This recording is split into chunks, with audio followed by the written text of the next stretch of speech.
माँ ने कहा धर्मदास जी से कि धर्मदास, इसने मेरे से वचन लिया हुआ है कि सतयुग त्रेता द्वापर में जीव थोड़े ले जाना और कलयुग में जब बिचली पीढ़ी आवेगी उस समय मैं आऊंगा। प्रथम चरण तो होगा कलयुग का जब मैं मगर से सह शरीर जाऊंगा। उसके बाद फिर बिचली पीढ़ी शुरू होगी 1920वीं सदी के उत्तरार्ध में। 20वीं सदी कौन सी है? ये 1900 से स्टार्ट 1901 से स्टार्ट होगी 20वीं सदी। और उत्तरार्ध कौन सा है? 1950 के बाद उत्तरार्ध शुरू हो जाता है। 1951 में दास का जन्म हुआ और उसके बाद ये बिचली पीढ़ी शुरू होगी। अब ये यहाँ से शुरू है बिचली पीढ़ी। 1947 में भारत आज़ाद हुआ। उससे पहले भारत में शिक्षा नाम नहीं था। 1947 के बाद जब दास 7-8 वर्ष का हुआ तो शिक्षा का सूर्य उदय हो रहा था। हमारे सतर की हमारी बहनें थी, उनको पढ़ाया नहीं जाता था। हमारी छोटी बहन थी जो सबसे लास्ट, उसको शिक्षा की फिर अलाउड हुआ धीरे धीरे, नहीं तो हम इतने शिक्षा के गुण से अपरिचित थे। तो फिर देखते ही देखते अब बाढ़ आ गई शिक्षा की, परमात्मा ने लानी थी। अब ये चैनल नहीं थे। पहले आप देख रहे हो सन 2000 तक कोई भी ये न्यूज़ चैनल एक्स्ट्रा नहीं थे और ना ही कोई ये आध्यात्मिक चैनल थे। ये परमात्मा ने दया बख्शी और स्वयं अपनी बुद्धि देकर अपने सतर से जीव से यूँ काम करवाया है ताकि मेरे बच्चे घर बैठे सत्संग सुना करेंगे। मोबाइल बनवा दिए हैं। पहले देख टेप था, बिजली चली जाते रहे, जा बैठे जाओ बैठा रहो, 1 घंटे में आओ, इतना और काम हो जा, वो असली समय बर्बाद हो जा जब समय था फुर्सत का। तो ऐसी दया बख्शी परमात्मा ने जेब में डालो, कान में लगाओ और सुनते रहो और काम भी करते रहो, मंत्र जाप करते रहो। और ये शिक्षा ये परमाणु बम बनाने खातिर ना दी थी, ये नॉलेज इसलिए दिया था। ये तो अपने साथ खरीद ली इन्होंने परमाणु बम बना के। और क्या की खातिर? एक पृथ्वी के टुकड़े पर कट कट मर गई दुनिया। महाभारत हो गया, लाखों मर गए, या पृथ्वी यही रहेगी। यही एकड़ जमीन, ये किले जमीन आपको दिखाई देते हैं। अरबों खरबों व्यक्ति रजिस्ट्री करा करा लट्ठम लट्ठा होकर मर गए। यही नौके नो यही रह गए, वो चले गए कि तो कुत्ते गधे की योनी में। तो काहे के लिए मरे खप्पे यहाँ पर? तो अब प्रसंग आ गया कि जैसे सतयुग त्रेता द्वापर में ये वो प्राणी जन्म लेंगे जो ईब भक्ति से पार नहीं हो पाएंगे और कमाई इनकी खूब हो जाएगी किसी कारण से, और कुछ भी कारण बने उनका दुर्भाग्य उदय होगा, वो पार नहीं हो पाएंगे।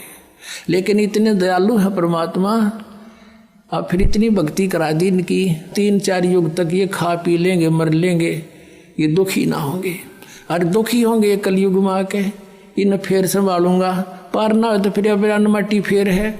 अब देखो सतयुग में हम वैसे जिस सुख को सुख कहते हैं वो सुख नहीं है, लेकिन हम उसी को सुख मान रहे हैं।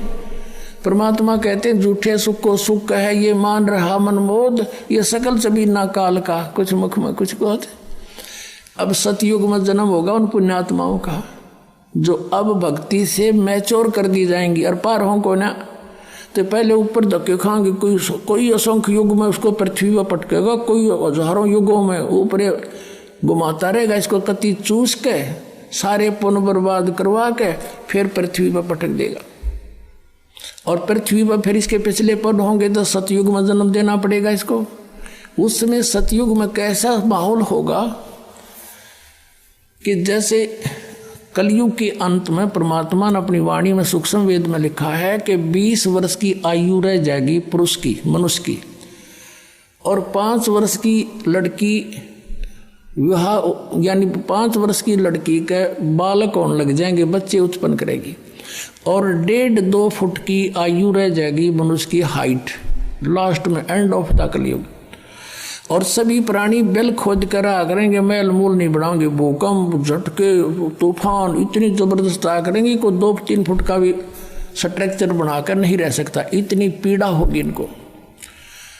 और सब मांसाहारी हो जाएंगे, कृतघ्नी हो जाएंगे। तो फिर क्या होगा कि उस समय ये एक जो राजा हरिश्चंद्र हैं, ये सतयुग में जिन्होंने इतना तप साधना की थी और बड़े सत पर रुके रहे, वो स्वर्ग में हैं। उनको फिर 10वां अवतार बना के भेजेगा युकाल, उसके कर्म बिगड़वाण ने।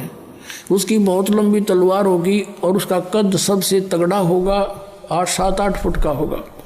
और फिर सबको वो काटेगा जैसे परशुराम नक्षत्री काटे थे, क्योंकि वो तो ये मानने को नहीं, यहाँ का इलाज लास्ट में यही है इसके पास। सबको कत्लेआम करेगा, खत्म कर देगा।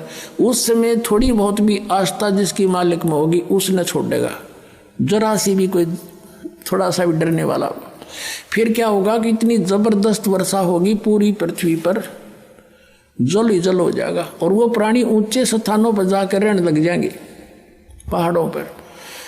और जैसे परमात्मा लिखा है कि 3 हाथ अंश खींच लेत कलयुग धरती का, और उगए कोई ना बीज हाल कह जो पृथ्वी का। लास्ट के कलयुग के अंत में 3.5 हाथ का अर्थ है 3.5 फुट तक नीचे तक उपजाऊ अंश खत्म हो जाएगा पृथ्वी का। अब आप देख रहे हो खाद पर खाद ठोकर लाग रहे, फिर इसमें होगा क्या? कुछ दिनों में समाप्त हो जाएगा ये। लेकिन अब फिर मालिक कुछ दया बख्शेगा आपके ऊपर। अब यूँ हजारों वर्षों तक सतयुग जैसा माहौल होगा और समय पर वर्षा होया करेगी और थोड़े में गुजारा होगा। अब हम पृथ्वी ने न्यू पाड़न लग रहे हैं, कोठी बनावांगे, बंगले बनावांगे, न्यू करांगे, कार खरीदांगे, 1 किलो 20 खाद डाल दें, फिर हम खाने जोगे पैदा करेंगे दाने, घड़ी बकवाद नहीं भावेगी, या फिर स्थिति ठीक होगी, बाग बगीचे लगेंगे, सुंदर माहौल बनेगा। देख लेना यहाँ पर फिर ऐसा ही बनेगा। कलयुग के अंत में वो फिर ये उपजाऊ तो है को नहीं और वर्षा हुआ नहीं, क्योंकि प्रदूषण बढ़ जाएगा। तो उसमें बूंद इसी पड़ा करेंगी जैसे ओस गिरती है, बस, इससे अधिक नहीं। फिर होगा क्या? तो फिर क्या होगा? ये वर्षा जब होगी पानी पानी हो जाएगा, जल जल पूरी पृथ्वी पर हजारों वर्षों तक खड़ा रहेगा। फिर वो धीरे धीरे सूखेगा और वो जमीन में सोख होगा। जमीन के अंदर का जो जहर है, जो अनउपजाऊ कर दिया जिसने, वो सारा ऊपर आओगा बाहर, वो ऊपर आकर वाष्प हो जाएगा। फिर क्या होगा कि निर जंगल वन उत्पन्न होंगे, झाड़ जंखाड़ वन, बड़े बड़े सुंदर पेड़, फलदार वृक्ष, बेल, और धरती फिर से उपजाऊ बनेगी। वो फिर सड़ेंगे, वहाँ इसका खाद का काम करेंगे।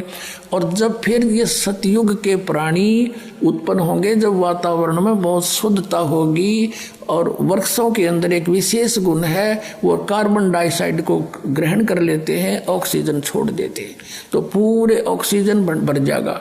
बड़े बड़े वृक्ष होंगे।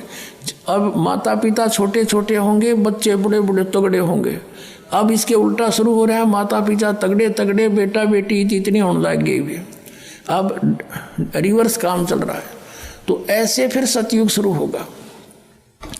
उस सतयुग में ये आत्मा जो ईब यहाँ रह जाएंगी इस भक्ति प्राइम टाइम में, तो वह फिर जन्म लेंगी। अब उनकी पिछली भक्ति से वो जहाँ लगाओगे समाधि भी लगेगी। अब उस अपने हथियार ने कितना प्रयोग कर लो, वही सफल होंगे। अब जैसे चाकू है, चाकू का उद्देश्य क्या होता है? सब्जी छोल ले, प्याज छोल ले, नींबू काटे, प्याज काटे, अपना काम ले। और उसने किसी का घसो दे, काम तो उड़े भी करेगा, फिर वो तो पाप इकट्ठा कर लिया। तो ऐसे उनकी सबकी अब अंदर जो है, जो ध्यान मग्न होंगे, क्योंकि उनको विधि ये बताई जाएगी, मेडिटेशन करो, 1-1 लाख की उम्र हो जाएगी वर्ष की, सुंदर आहार फलदार वृक्ष खाओ पियो मौज करो। ये जो गेहूँ चने ऐसे ये अपने आप पके अपने आप उगेंगे वहाँ पर, उन्हें तोड़ के लाने और मसल के खाने। ये होता सतयुग में। फिर कोई काम नहीं करना और इतने स्वस्थ शरीर होंगे, कोई बीमारी रोग नहीं होता। और वहाँ के जब भगवानों के बदले इसने छोड़ के दूसरा भगवान कोई ना सुनाने का, मैं समाधि लाता हूँ, मेरी समाधि वहाँ तक जाती है। तो सतयुग त्रेता द्वापर तक इन्हीं अब के बिछड़े हुए बागियों के पुण्य फिर थोड़े बहुत चलते रहेंगे। ये सुने को ना भगवान की बात, और उसके कुछ पूर्व संस्कार से उनको लाभ होता रहेगा। वो सोचेंगे जो साधना मैं कर रहा हूँ इसी से मुझे पुण्य हो रहा है, लाभ हो रहा है। और कलयुग में धर्मदास ये कति खाली हो लेंगे, बैटरी डाउन हो जाएगी इनकी। नरे पाप इकट्ठे होंगे, शास्त्र विधि साधना करेंगे। शास्त्र विधि अब देख लो, जब शास्त्र विधि के अनुसार एक भी किसी मजहब पंथ में भक्ति हो, नानक साहब जी सतनाम का जाप करते थे, पूरे सिख समाज को उसका पता नहीं, तो वो कैसे मोक्ष प्राप्त होगा उनको। ऐसे ही पूरे हिंदू समाज में इस मंत्र से जाप होना एक को भी नहीं पता, कोई एंड बैंड नाम देते हैं। ऐसे मुसलमान समाज में, ऐसे ईसाई समाज में देख लो, तो ये सब शास्त्र विधि त्याग का मनमानी पूजा करने से अब इनकी पुण्य कमाई तो बनी नहीं, आध्यात्मिक कमाई बनी नहीं, अन्य सिद्धि शादी आ गई वो यहीं बर्बाद कर दी।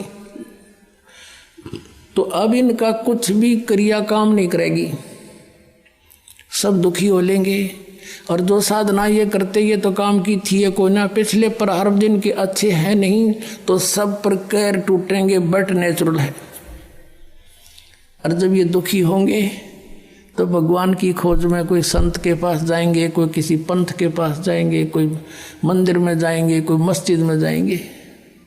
फिर वहाँ मैं अपने बच्चों को मिलूँगा किसी भी तरीके से, और फिर उनको सतमार्ग बताऊँगा और मैं उपदेश दूँगा, वो लेते ठीक होने लग जाएंगे और वो फिर मुझे पहचान लेंगे। और नकलियों गुरुओं की किताबें बन चुकी होंगी, जब मेरा संत जाएगा वो उनकी पोल पाड़ के और सबको सार्वजनिक कर देगा, और मेरे बच्चे मुझे पहचान लेंगे और सतनाम जाप करके सार नाम लेकर मेरे पास न्यू आवेंगे। तब कलयुग तक इसको छुपा के रखना। इसलिए परमात्मा ने सतयुग त्रेता द्वापर में जानबूझकर फ्री छोड़ दिया था, खा लेने दे धक्के न और अब देखना पुण्यात्माओं नो जहाज के जहाज भर के जाएंगे सतलोक में। बोलो सतगुरुदेव।